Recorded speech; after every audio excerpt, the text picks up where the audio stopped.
నాలాగా మీరు కూడా మనీ ఎర్న్ చేసుకోవచ్చు ఇంట్లోనే ఉండి. అది ఎలా అంటారా? ఈ వీడియో మొత్తం చూడండి, మీకే అర్థమవుతుంది. వర్మాల ప్రిజర్వేషన్ చేయడం ఇంత ఈజీయా అని చెప్పేసి అనిపిస్తుంది.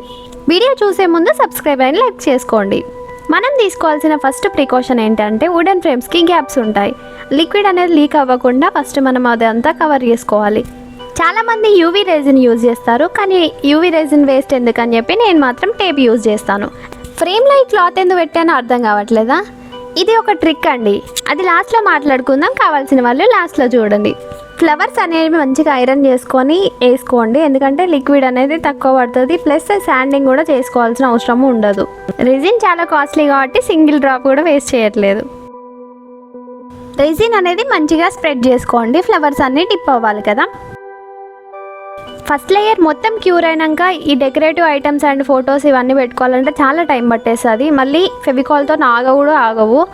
అందుకని ఈ బ్యూటిఫుల్ ట్రిక్, మనం ఫస్ట్ లేయర్ రెజిన్ వేసుకున్నాక అది క్యూరింగ్ స్టేట్లో ఉంటుంది కదా, అంటే మనం రెజిన్ వేసుకున్నాక 3 hours ఆర్ 4 hours అది కొంచెం బాగా స్టిక్కీగా ఉంటుంది. ఆ టైంలో మనం ఇవన్నీ డెకరేటివ్ ఐటమ్స్ ఫొటోస్ ఇవన్నీ పెట్టుకున్నాం అనుకో, గమ్ము కూడా పనికిరాదండి, అంతా స్టిక్కీగా ఉంటుంది కాబట్టి పర్ఫెక్ట్గా స్టిక్ అయిపోతుంది. మంచిగా ఇవన్నీ మంచిగా ప్లేస్ చేసుకోవచ్చు, మనము ఎక్కువ టైం కూడా పట్టదు, ఈజీగా అయిపోతుంది. ఫస్ట్ లేయర్ అనేది కంప్లీట్గా క్యూర్ అయ్యాక నెక్స్ట్ లేయరింగ్ అనేది చేసుకోవాలండి. మనం అప్పుడు డెకరేటివ్ ఐటమ్స్ అవన్నీ పెట్టుకున్నాం కదా, దాని మీద మొత్తం రెజిన్ వేసేసుకోవాలి. బబుల్స్ కోసం బ్లో టార్చ్ యూజ్ చేయండి. సెకండ్ లేయర్ కూడా క్యూర్ అయ్యాక వినైల్ స్టిక్కర్స్ అనేది ప్లేస్ చేసుకోండి, ఈజీగా స్టిక్ అయిపోతాయి.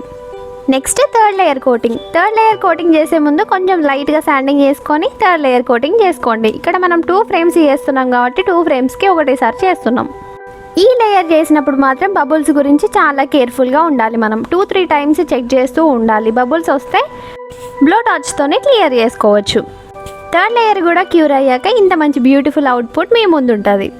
ట్రిక్ అని చెప్పాను కదా, అది ఇప్పుడు మాట్లాడుకుందాం. ఈ ఫ్రేమ్ 2 inches డెప్త్ ఉంది.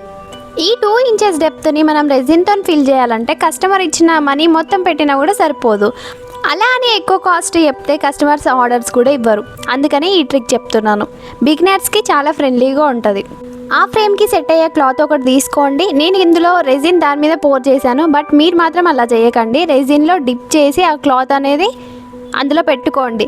అది మొత్తం క్యూర్ అయిపోయాక ఆ నెక్స్ట్ డే ఫ్లవర్స్ అనేది వేసుకోండి. ఈ ట్రిక్ వల్ల 2 advantages ఉన్నాయి. ఏంటి అంటే మన రెజిన్ అనేది సేవ్ అవుతుంది, ప్లస్ కస్టమర్స్ కూడా ఫుల్గా సాటిస్ఫై అవుతారు. ఇట్లాంటి ట్రిక్స్ చాలా ఉన్నాయి మన దగ్గర. సబ్స్క్రైబ్ చేసుకొని పెట్టుకోండి మన ఛానల్కి. అలా కొట్టండి మామ.